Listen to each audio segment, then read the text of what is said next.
Good day. Once in a while, it's a good idea to take a break from social media because it can be hazardous to your health. Why you say? Well, we'll be talking about that in Business Mirror's Freshly Brewed.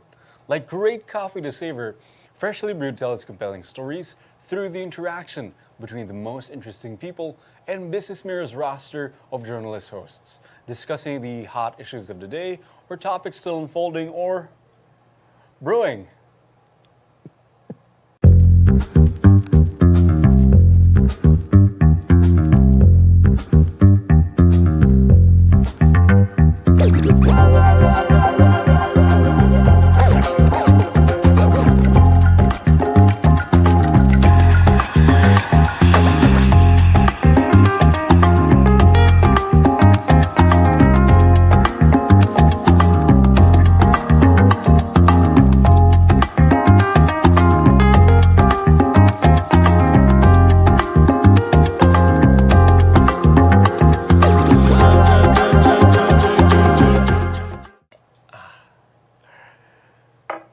There were reports years ago that mental health issues would be the next pandemic. And there's one institution that has come up with a center that will help deal with this. Let's listen in to this conversation between Professor Mariflor Yeng Gatchalian, head of the Mind Care Center of Perpetual Help Medical Center, Las Piñas, and our host for today, Anne Ruth Dela Cruz, Business Mirror's Health and Fitness Editor.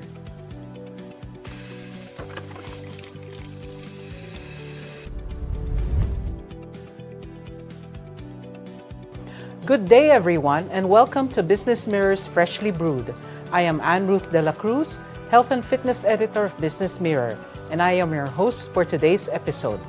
After COVID-19, news began circulating that mental health issues are likely to be the next global pandemic, with the World Health Organization estimating that globally, 1 in every 4 people will be impacted by mental illness at some point in their lives.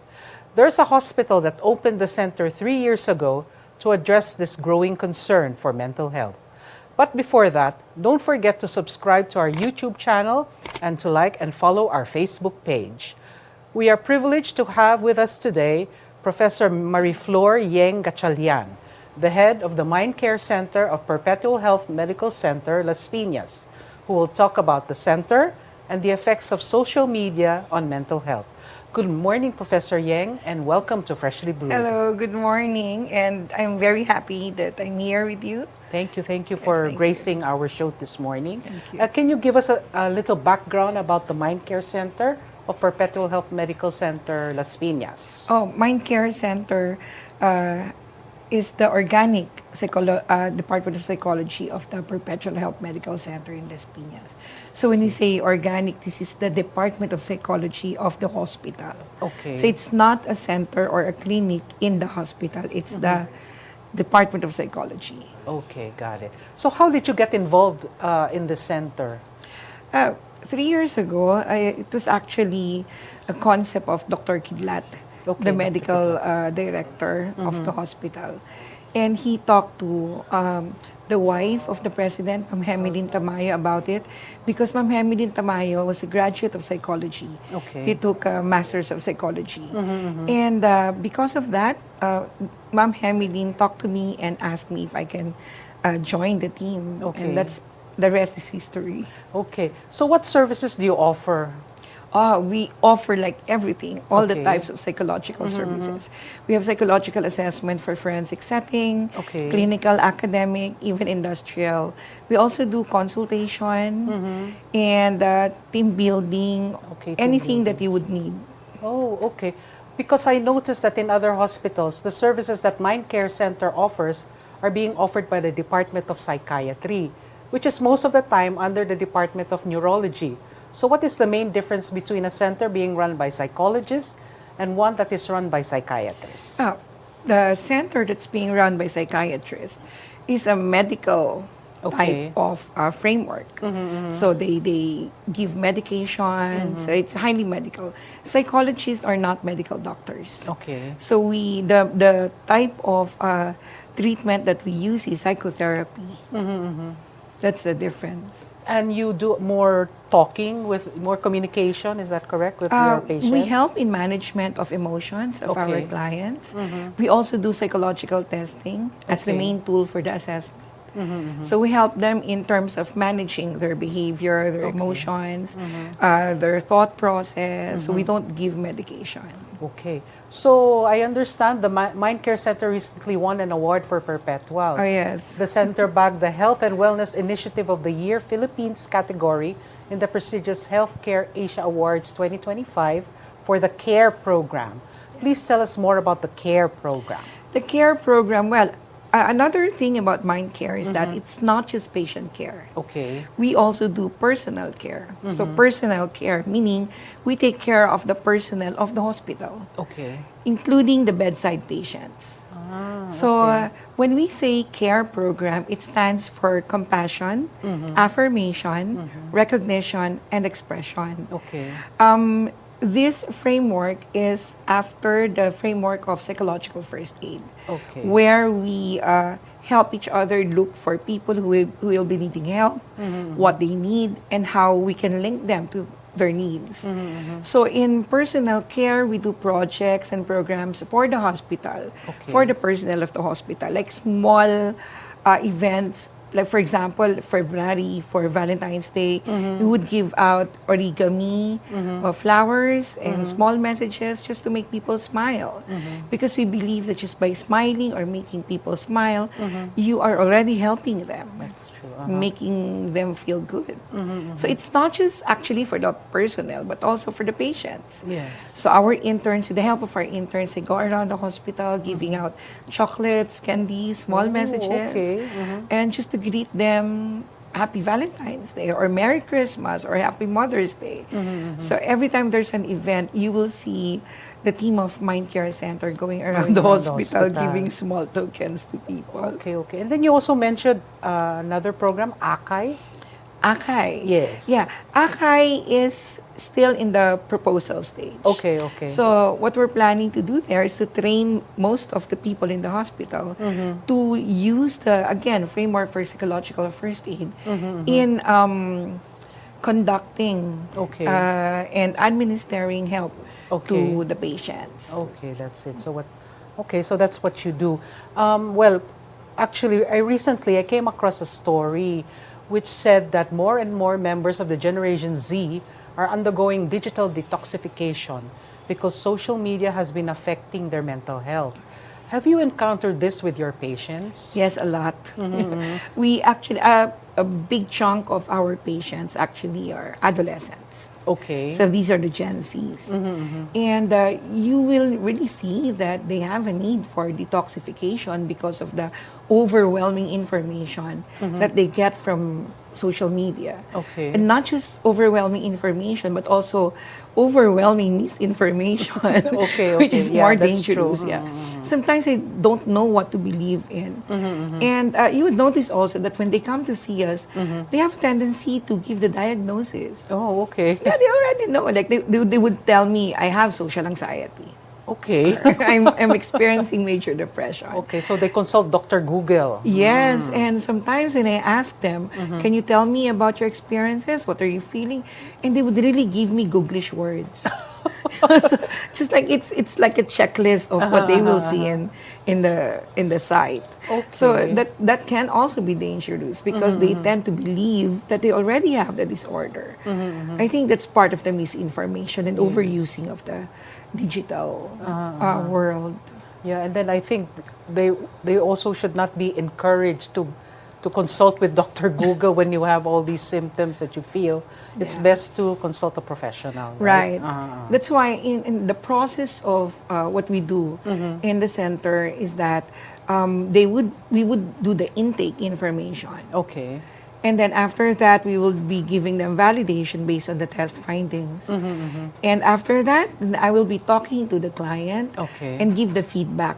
So when we say feedback, we explain to them on what they are going through. Okay. So we talk about their case formulation.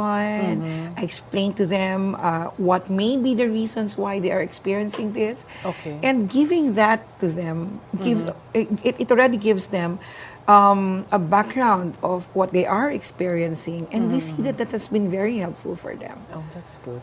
Okay. So are there a lot of Filipinos who are addicted to social media? Mukhang meron. Yes, because well, studies show that there are more than 50% who really are into it. And the average use a day is 3.5 hours. Yes, that's right. So that's a lot. So what, other than social media, what other challenges are being faced by our youngsters these days? Another challenge, number one, syempre, conflict within the family. Kasi because of of the economic standing, both parents need to go out. I think this has been a problem for many years back. Problem, yeah. And then they tend to isolate themselves. Diba? Kasi because of the digitalization, they find network, they find collaboration within the digital world. So, given that, they tend to isolate themselves from real people. So, yung human body, yung warmth, nawawala. And this is very helpful for us. I mean, human body is very helpful for us because that would allow us to experience and experience social bonding. Diba? To experience belongingness from other people. So pag magkakasama tayo, you have warm body, it also allows secretion of good hormones. Itinatawag nating love hormone, which is oxytocin. But if you are so engrossed in your laptop or gadget, and then you connect with other people using the social media, walang warm body. And so even with that kind of connection, there's still that, you still experience that feeling of isolation. Okay. Would you say that that is an effect of the COVID-19 pandemic? In COVID-19 kasi was just one phase where we had the biggest appreciation of technology. Diba? Kasi it was during the time that you learned how to even shop using online, that's true. Pati sapatos mo dati, you would ask the sales lady to give you 10 pairs, 20 pairs just to fit them all in. Yes. Pero ngayon, hindi na. You just look at the photos and then you would think, kasya na sa akin to, so you'd buy it, di ba? Yes. So you do shopping, you connect with people using the social media, you learn from it, and all these things we appreciated because of the COVID-19 at the time of the lockdown. And maybe because of that, we had that sort of feeling na parang this is my life and it's more convenient, it's more comfortable than going to the malls and shop, than going to a friend's house and spend pamasahe and time. I can actually talk to you via Zoom or you can talk via Messenger. That's true. So it was found to be more convenient at that time. Kaya siguro even up to this point, we still enjoy the convenience that it brings us. Okay. So what advice can you give the Generation Z and the other age groups when it comes to social media? Don't isolate yourself. Okay, yeah. Talk to human. Less gadget. You need to do more physical activities because your brain will function more if your senses go with it. Like, for example, instead of playing chess using your gadgets, why don't you play chess and touch the real pawn? Yeah, diba? that's right. Kasi when you feel it, it's more, it has a more in-depth effect on you. You learn more. Like when I do lectures, because I do lecture for board exam. Okay. I would really discourage the students to take photos of my PowerPoint. And I would tell them, I suggest that you write it because when you write it, you get more keen with what you are doing and learning becomes easier. When you listen, you also have better appreciation of what is being discussed by your lecturer. And with appreciation, then you learn easier. But if you take photos, parang hindi naman siya ganun kalalim. Old school pa rin ang maganda. Old school pa rin talaga, no? Use your senses, not just your visuals, not just your fingers. You need to really hear You need to talk to people. That will be very helpful for our mental health. Okay. And expression also is very important. When you're not feeling so good, for example, you're experiencing distress, find someone you trust, someone who can help you, Okay. and talk to that person, because it really helps a lot when you also hear other people That's true. give you another perspective to what you are going through, especially if that person is somebody who can really help you, not just what you see on social media. Okay. So, there has always been a stigma among Filipinos when it comes to consulting with psychologists or psychiatrists about their mental health issues. Are Filipinos more open about consulting now? Now, mukhang oo. I can see that now. Yes. Like I said, the Gen Zs are Yes, more yes. open about it. No? Uh-huh. They ask their parents to bring them to Okay. psychologists, to counselors, and sometimes a lot of them would say, I really would like to undergo psychotherapy. They already know what psychotherapy is. Okay. Many of them are so open. Yeah, so that's good news. How about the older generation? Yun lang hindi maganda. Yes, because sometimes a younger Yeah. an adolescent would come to me and say, I really would like to seek consult, but my mother disapproves it. Because they think that, it's really nothing serious. Yeah. Kasi sila daw, when they were young, they will be reprimanded by their parents, and then afterwards, they're okay. So, why do this generation experience anxiety and depression? They actually don't believe in it. But I'm not saying all, but Yeah. many adolescents would really tell me that their parents discourage them to see us. No. So we also have to educate the older generation as well about More this. advocacy. More advocacy. Okay. So when should a patient consult with a psychologist? I like the question because many think that you come to a psychologist Yes. when you are already experiencing deep anxiety or what they call deep sadness, and they already Yes. tag it as depression. Actually, you don't need to really wait for that to happen. When you are in need of somebody to talk to, when you feel that you're having trouble sleeping, Okay. or you're having trouble functioning at work, or you're having relational conflicts, you can just come and see us. We can talk about your everyday problem and help you there. But it doesn't need to be a clinical condition to see us. Okay, so you don't have to wait until the situation gets really bad Right. in order to consult you. Right. Yun. That's the reason why we have the psychological first aid. Because we would like to see firsthand on the initial level of the distress if we can help already. Okay. So that will already prevent progression of a clinical disorder. Okay. So we're nearing the end of our episode. So what is the message would you like to impart to our audience regarding social media, mental health? I'd like to use the word care. Okay. When we take care of ourselves, you have to remember that you need to be compassionate to yourself and to other people. We need to create also resilient habits, just so we will avoid higher level of distress. Aside from that, we need to appreciate. That's letter A. Because Okay. appreciation really gives us positive emotions.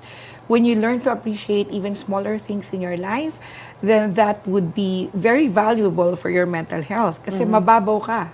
No? When you appreciate little things, it will be easier for you to feel better. R is recognition. Recognize what you're going through, whether it's negative or it's positive. You don't need to deny it. If you're not feeling so good, then you seek help. Talk to your friend or to your family, somebody you can trust. Okay. Because recognition should not be limited to recognition of good feelings only.